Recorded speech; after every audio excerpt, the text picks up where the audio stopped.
Sejam bem-vindos ao programa Educação em Movimento. Hoje nós vamos conversar sobre a Bebeteca e falar sobre a importância de se incentivar a leitura dos pequenos, não é? Desde bebês. Para falar sobre a importância da presença da literatura já na primeira infância, eu recebo aqui no estúdio a professora, pesquisadora e coordenadora do Grupo de Leitura e Escrita na Primeira Infância da Universidade Federal de Minas Gerais, Mônica Correia Batista. E a doutora em Letras, Érica Lima, que atua na Biblioteca Pública Infantil e Juvenil de Belo Horizonte, com projetos nessa área. Mas antes da gente começar essa conversa, vamos ver aí como funciona a Bebeteca.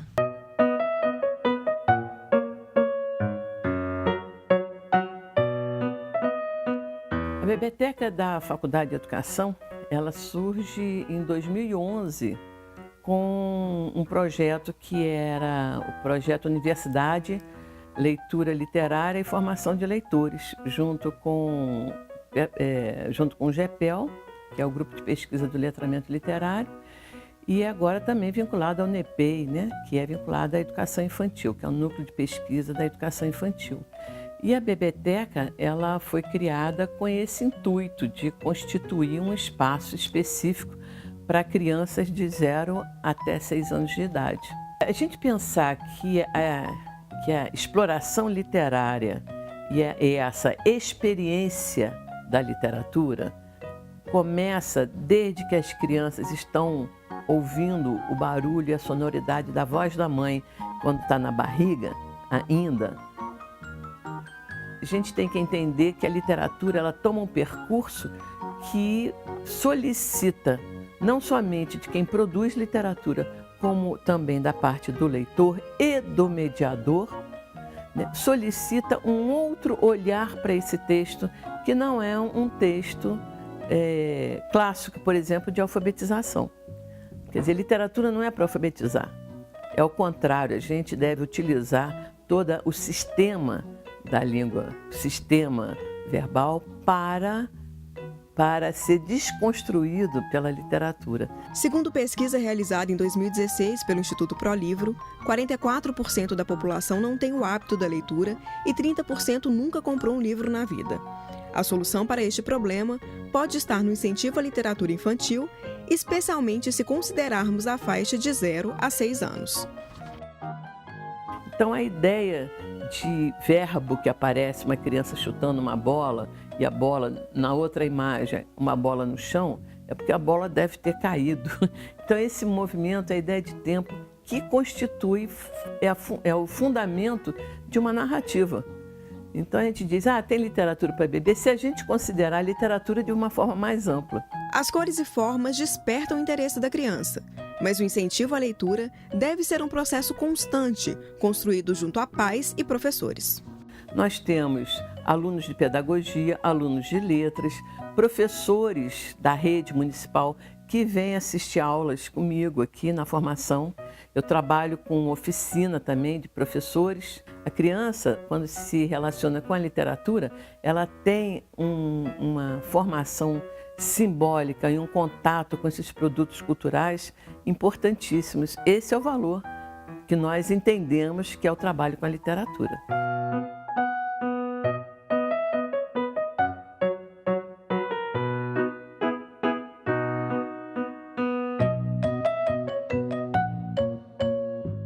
Mônica, Érica, é um prazer recebê-las aqui para falar de um assunto tão interessante, não é? E ao mesmo tempo da maior importância e que talvez poucos saibam, não é? De como é fundamental pensar na literatura, pensar nesse tipo de leitura, não apenas após a alfabetização, por exemplo, mas muito antes disso, né? O bebê precisa de ler, ele precisa de leitura, não é isso, Mônica? E o vídeo nos mostra, lá com a Bebeteca, não é? Como que se faz isso e muito, muito importante, não é? Que as mães, que as famílias, os professores conheçam, não é? A importância da literatura na primeira infância.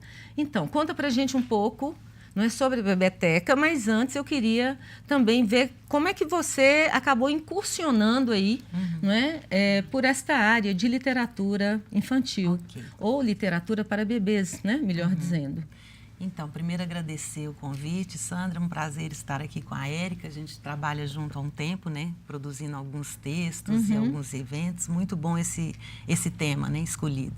Bom, primeiro acho que a gente teria que dizer um pouco, assim, desse conceito da literatura, que aparece brevemente no vídeo, mas para dizer que a literatura, a gente parte muito do conceito do Antônio Cândido, do professor Antônio Cândido, que é uma referência para nós na área, mas que ele vai conceituar a literatura como toda essa manifestação artística através da palavra, né? Então, não só do texto escrito, mas também lembrando aí para os pais, para os professores, que aquela cantiga de niná, que aquela poesia, que aquela parlenda também são literatura. Né? A música, não é? A música. E isso para o bebê é fundamental, né?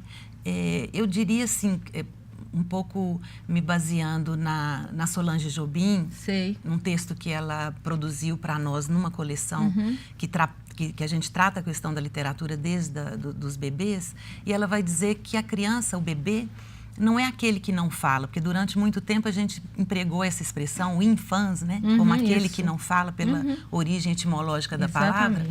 E a Solange Jobim vai dizer que não é aquele que não fala, é aquele que luta por falar. Então, nessa luta que o bebê trava... E que fala de um jeito diferente, Exato. não é não? E a gente não vê como fala, né? E ele quer se apropriar desse universo da palavra, né? Então, essa busca do bebê de nomear o mundo é o que nos une e que nos leva a pensar na importância desse texto literário. Então, é um apoio para essa criança, para que ela compreenda como o mundo pode ser reapresentado por meio da palavra escrita ou oral, né? Então, discutir literatura infantil, não é pesquisar literatura para bebês, é uma atividade, sem dúvida nenhuma, interdisciplinar, não é? Quer dizer, você está na educação e na letras, não é isso? E a Érica vem do direito, fez a sua graduação em direito e fez aí uma longa incursão, não é, pelos estudos em letras e literatura. Como é que é isso, Érica? Bom, na verdade, ao mesmo tempo que eu fazia o curso de Direito, eu fazia teatro. Então, eu sou formada... Aliás, eu até cheguei a formar em teatro antes. E assim que eu me formei em teatro, eu acabei indo fazer e trabalho há 19 anos com teatro para criança. Então, no Grupo Real Fantasia, que é um grupo que existe há 34 anos e se dedica exclusivamente para criança.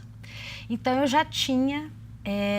toda essa vivência do teatro para criança quando eu resolvo fazer o mestrado e o doutorado. E aí, no mestrado, eu ainda estou muito na questão do teatro com a literatura. E quando eu vou para o doutorado, eu começo querendo entender um pouco as adaptações da literatura infantil para o teatro e me encontro com o Graciliano Ramos, com o Infância e com toda a obra do Graciliano. Aí eu esqueço nesse momento um pouco a adaptação e mergulho numa tese, numa hipótese, né, de uma infância no Graciliano que quer ser escrita.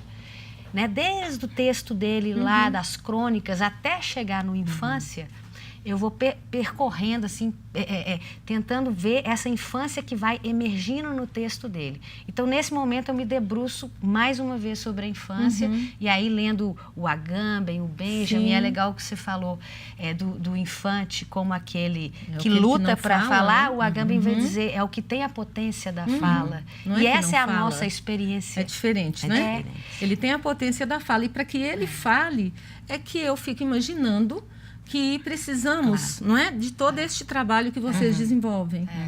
Então, assim, essa luta pela fala, essa potência da fala, o Agamben vai dizer, e eu me beneficio disso, eu pego isso para ver essa coisa no Graciliano Ramos, essa é a experiência, talvez uma das, ou a experiência humana fundamental. Nós estamos sempre lidando com uma linguagem que não consegue dizer tudo, mas que é através dela que a gente vai poder se comunicar e criar. Não é? Então, essa infância, nesse sentido, não é uma questão de infantilizar o adulto, mas essa infância, enquanto experiência, ela não passa. Nós estamos sempre nessa potência de fala. Eu acho que o poeta ele vai buscar nisso, né? Como falar diferente numa língua que de repente começa até a escravizar a gente. Pois é, e historicamente a gente sabe, não é, que esta ideia de criança como alguém que fala, assim, ela é muito recente e diz, inclusive, dos direitos, não é, que esta criança tem. Exato. Olha só, a gente vai fazer um pequeno intervalo,